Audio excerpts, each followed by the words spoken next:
Story number 1, Unlocked Gate. I was taking out the recycling when I noticed the side gate standing open.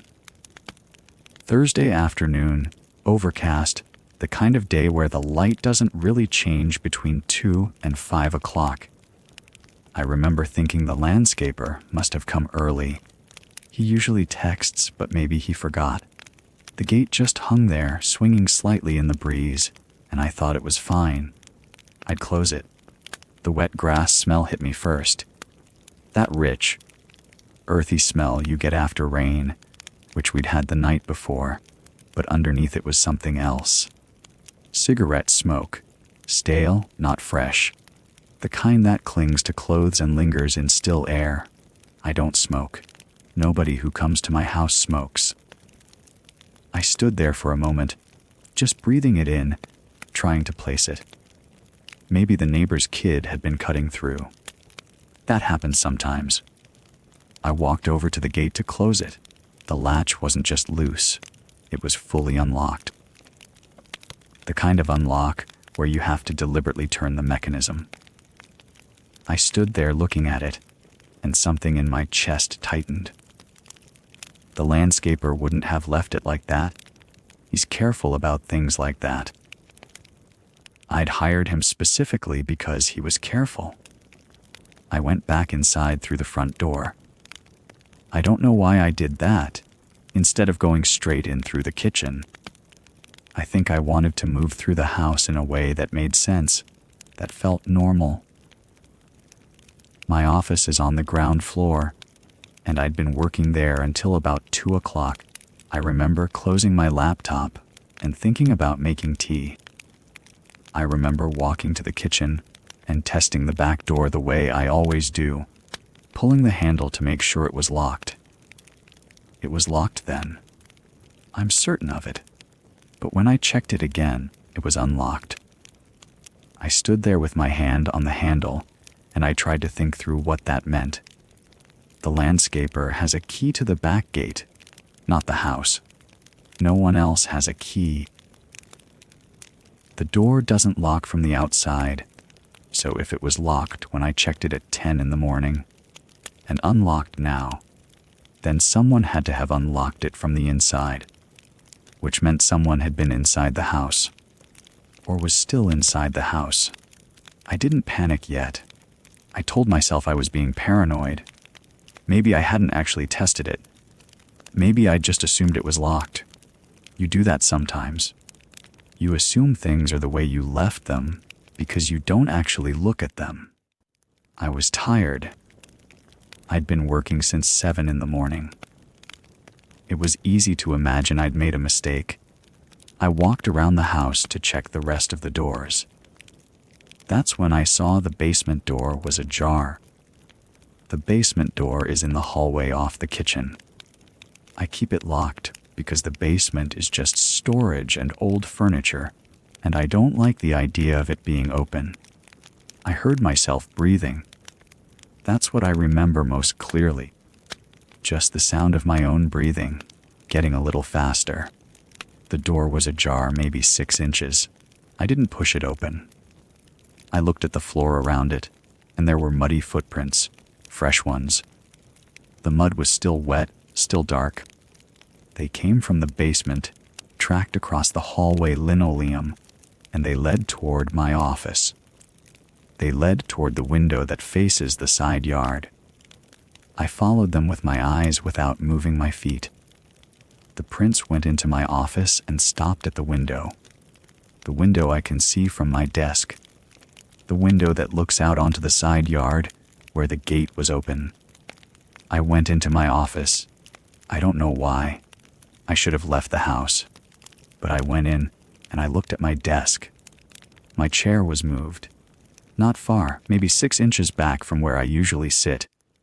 And my laptop screen was angled differently. It was tilted up slightly, the way someone would tilt it if they were looking at it from a standing position. I'd left it closed, but not tilted. I know how I leave things. That's when I moved. I went upstairs to the bathroom, locked the door, and called 911.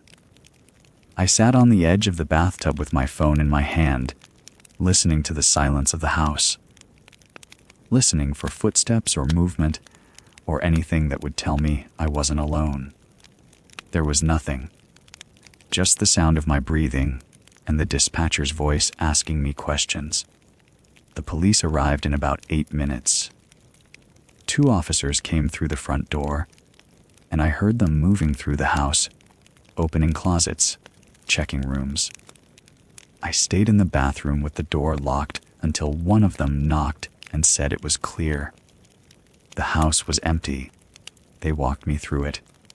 The basement door, the kitchen door, the side gate. All 3 entry points. All 3 had been deliberately unlocked, not forced. There were no signs of forced entry anywhere. Just the muddy footprints leading from the basement to my office window, and then nothing. Nothing else disturbed. Nothing taken, as far as I could tell. The officer asked if I had a security camera. I did. A doorbell camera that covers the front entrance and part of the driveway. I pulled up the footage on my phone while they stood there, and we scrolled back through the past few days. That's when we saw him. Same figure, gray hoodie, face obscured. He appeared on the footage 3 times. 3 different days. Each time, he approached the side gate slowly. Each time, he stood there for a long moment, and then he'd reach toward the latch. On the first day, he'd walk away after a few seconds. On the second day, the same thing. But on the third day, today, he'd stayed longer. And when he walked away this time, the gate was open.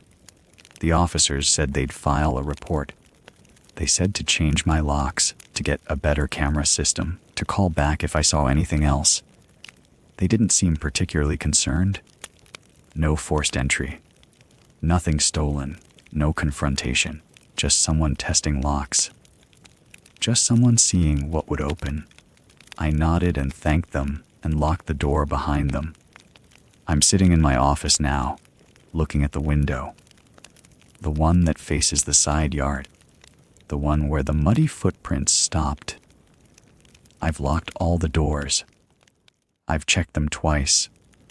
But I keep thinking about that figure in the gray hoodie, the way he stood there on the camera footage, patient and methodical, testing each lock over 3 days until something gave.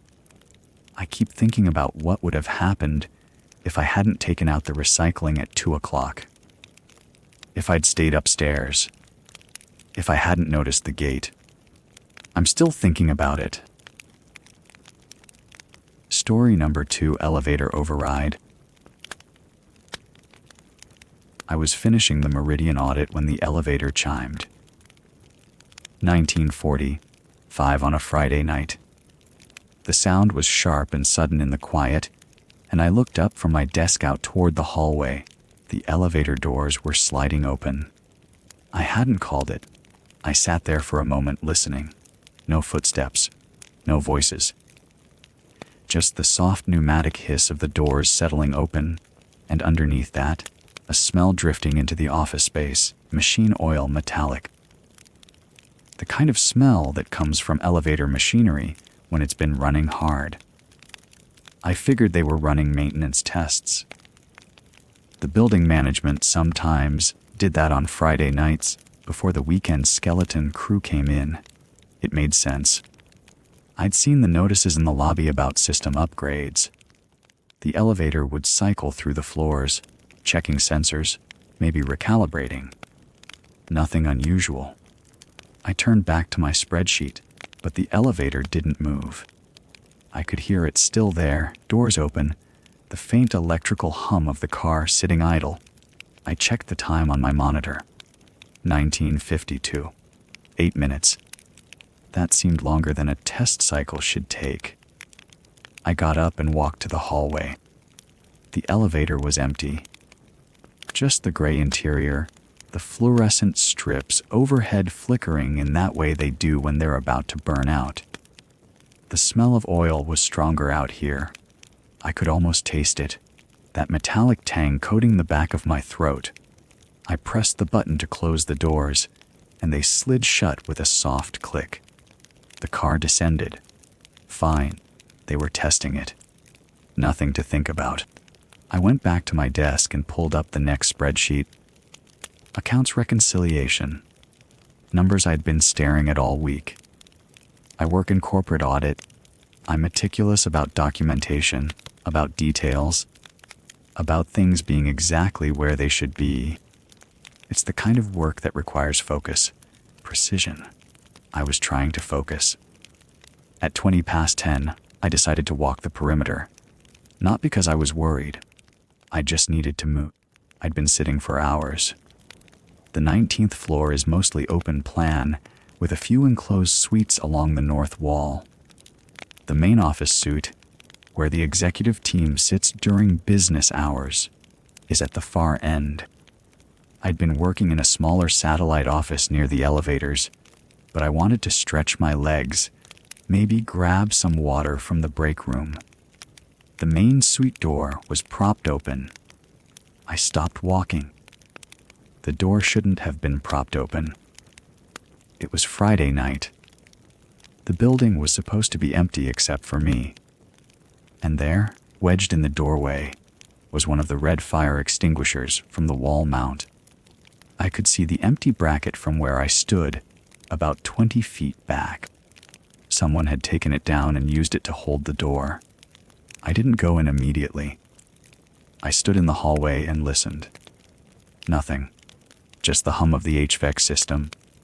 The distant sound of traffic from the street below. I told myself it was probably a janitor. They sometimes prop doors open to air out the spaces, though they usually didn't work this late, and they usually didn't remove fire safety equipment to do it. I pushed the door open wider and stepped inside. The suite was dark except for the ambient light from the windows. The Chicago skyline glowed outside, that soft orange wash of city lights at night. My eyes adjusted. The furniture was all there, the desks, the chairs, the credenza along the back wall. But something was wrong with the arrangement. The papers. There were papers on my desk, my personal desk in the corner, and they weren't arranged the way I'd left them. I'm careful about that. Everything in its place. I could see that someone had moved them. Not much. Just enough to be noticeable if you were paying attention. Which I was. The file drawers in the records room were partially open. I could see the tabs of folders inside, visible in the dim light. The drawers should have been locked. They were always locked. I heard the stairwell door close. It was at the far end of the floor, maybe 100 feet away, muffled by the walls and the distance. But it was unmistakable. The soft click of a heavy door shutting. Someone had been in the stairwell. Someone had just left through it. My chest tightened. Not dramatically. Just a sudden awareness of my own breathing, my own heartbeat. A small voice in my head said, "You're alone on this floor. You were alone." And someone else was here. I grabbed my briefcase and my phone and moved toward the emergency stairs. Not running. I wasn't panicking yet, but moving with purpose. The stairwell door was cool under my hand. I pulled it open and started down, my footsteps echoing in the concrete space. 19 flights.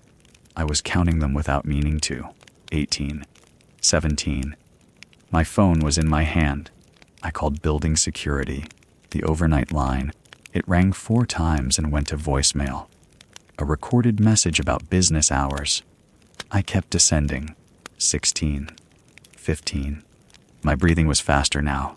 I was thinking about the file drawers, about the papers on my desk, about the fire extinguisher propped in the doorway, about someone moving through the office while I sat there working, completely unaware.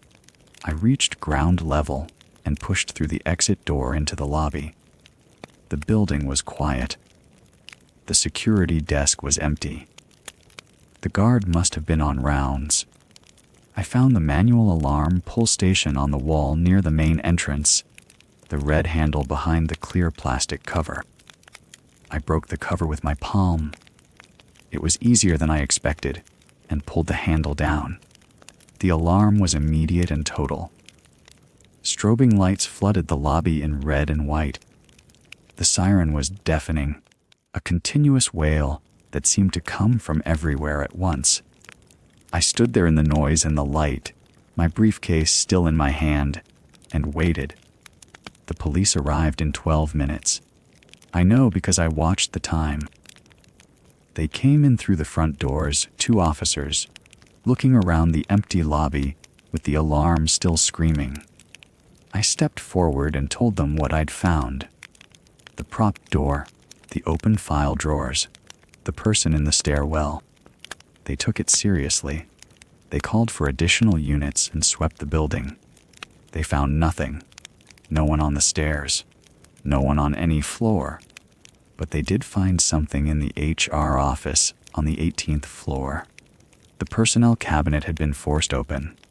The lock was broken, the metal around it bent outward, and my file was gone. Just mine. The officer showed me the empty space where it should have been, between the files for the employee before me and the employee after me. My home address, my emergency contacts, the family photos I'd submitted for the building directory last month, my wife's name, my daughter's school, all of it gone. The police filed a report. They said it was likely a disgruntled former employee, someone with building access and knowledge of the security gaps, someone who knew the elevator codes, someone who knew where the files were kept. They said they'd increase patrols. They said I should consider changing my locks. I did change my locks. I did a lot of things. But I still think about that moment in the stairwell. That soft click of the door closing. The fact that someone was in the building with me, moving through the spaces I just walked through, knowing exactly where to find what they were looking for. I still don't know what they wanted, whether they found it, whether they'll come back. Story number 3, boat slip. I got to the Marina at 7:15 in the evening, which was later than I usually arrive on Thursdays. The light was already draining from the sky, in that particular way it does in late October in Wisconsin. Not quite dark, but close enough that the parking lot lamps were flickering on. I'd been stuck at the university finishing up some water sample analysis, and I wanted to check on the boat before the forecasted rain rolled in overnight. My research vessel is a 28-foot cabin cruiser I share with 2 other marine biologists from the department. Nothing fancy. We use it for lake surveys, mostly monitoring algal blooms and fish populations in the deeper basins. I'm the one who checks on it most often because I live closest to the marina and because I'm cautious about maintenance. Maybe overly cautious. I've always been uncomfortable around water at night, even though I chose a profession that puts me on it regularly. It's one of those contradictions I've never fully resolved. The boat was in its usual slip, and I could see immediately that something was different. The canvas cover that protects the upper cabin and helm station had been loosened on the starboard side. The tie downs were repositioned, not just undone, but actually retied in a different configuration than I ever use. I always secure them in a specific pattern, starting from the bow and working aft. These were done front to back on that side, which made no sense to me. I stood on the dock for a moment, trying to remember if I'd mentioned to anyone that I was coming out. I hadn't. But the harbor master does a weekly inspection on Wednesdays, and sometimes the dock staff will check on boats if there's a weather concern. The forecast had been circulating for days. Heavy rain, possible wind. It was reasonable that they'd come out early. That's what I told myself, anyway. I climbed aboard and started to retie the cover properly, working methodically. The wood of the deck felt slightly damp under my shoes, which was normal. Everything was normal. I kept telling myself that. When I finished with the cover, I decided I should go below and check that nothing had gotten wet inside, that the cabin hatches were all sealed properly. It was a good excuse to convince myself there was nothing wrong. The cabin door swung open easily, and that's when I smelled it. A wave of damp mildew, much stronger than the usual mustiness that accumulates in any boat cabin. This was different, thick and organic, like something had been growing in the dark. The air inside felt warmer than it should have, almost humid, and there was something else underneath the mildew smell, something I couldn't quite identify. I stood in the companionway for a moment, letting my eyes adjust. The cabin was dim but not completely dark. I could make out the galley on my left, the small table, the settee along the starboard side, and on the galley counter, I saw them. 2 granola bar wrappers, not crumpled casually, but folded neatly, placed deliberately on the counter as if someone had set them down and forgotten about them. My chest tightened. I moved forward slowly, and that's when I noticed the forward berth. The hatch was open, and there was a sleeping bag in there, not stored properly in the locker where I keep the sampling equipment. Stuffed hastily into the space, still partially unrolled, as if someone had just climbed out of it. I didn't touch anything. I backed out of the cabin slowly, carefully, my hands shaking slightly. My mind was doing that thing it does when something doesn't make sense, cycling through explanations. Maybe one of the other researchers had come out and forgotten to mention it. Maybe there was a simple explanation, but even as I thought it, I knew that wasn't true. The sleeping bag, the wrappers, the smell of occupation. Someone had been living in my boat. I climbed off the boat and walked across the dock toward the parking lot. I didn't run. I kept my movements deliberate, even though my heart was beating hard in my throat. Once I reached my car, I got in and locked the doors. Then I called the harbor master. He arrived with 2 police officers about 20 minutes later. They searched the boat thoroughly while I sat in my car with the doors locked, watching their flashlight beams move through the cabin. The harbor master came over to my window and told me they'd found a Marina master key in the bilge. Someone had stolen or copied a key that would open every boat in the facility. They found other things too. A notebook tucked under the settee cushion.